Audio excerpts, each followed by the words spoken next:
आपने Annie Besant का नाम सुना होगा। चलिए आज एनी बेसेंट के जीवन से कुछ सीखते हैं। उन्होंने अपने जीवन में उस मुकाम को हासिल करने के लिए कितना संघर्ष किया है। चलिए लेट न करते हुए इस वीडियो को शुरू करते हैं। नमस्कार साथियों, मैं वर्षा प्रिया आप सबको अपने ही चैनल सदाबहार हेल्थ केयर में स्वागत करती हूँ। घटना उन दिनों की है जब इंग्लैंड में डॉक्टर एनी बेसेंट अपने वर्तमान जीवन के प्रति निराश थी और एक सार्थक जीवन जीने की ललक उनके हृदय में तीव्रता से उठी थी। एक दिन अंधेरी रात्रि में सभी परिजन गहरी नींद में सोए हुए थे। केवल डॉक्टर एनी बेसेंट ही रात को जग रही थी।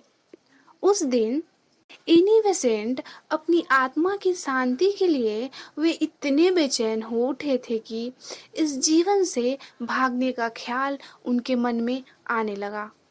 एनी बेसेंट के सामने जहर की शीशी रखी थी। एनी बेसेंट रात को चुपके से उठकर उस शीशी को अपने हाथ में लेते हैं, लेकिन तभी किसी दिव्य शक्ति की आवाज उन्हें सुनाई दी। उन्हें ऐसा लगा कोई उनसे कह रहा हो, जीवन से क्यों डर गई, सत्य की खोज करो। यह सुनकर डॉक्टर एनी बेसेंट चौंक गई।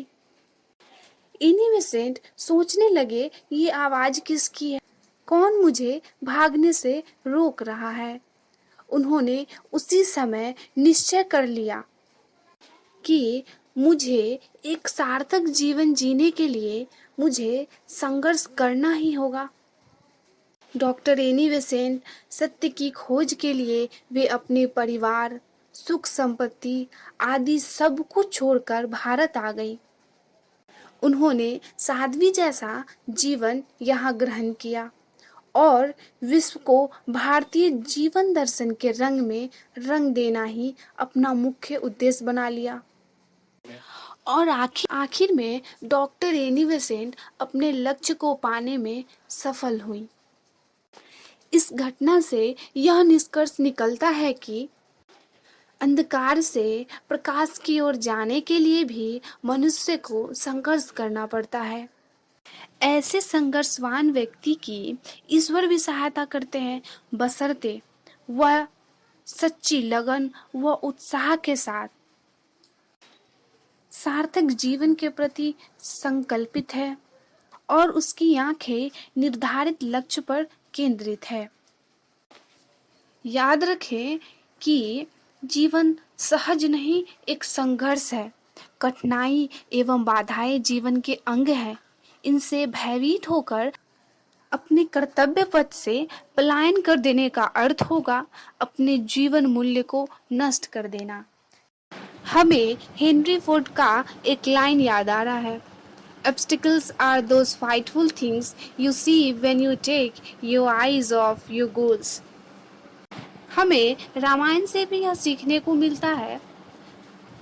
त्रेता युग में श्री राम जी को 14 वर्ष का वनवास मिला था और फिर लंका पर विजय प्राप्त करने के पश्चात लौटने पर राजगद्दी मिलते ही उन्हें सीता जी के निष्कासन पर एकला जीवन लेना पड़ा था।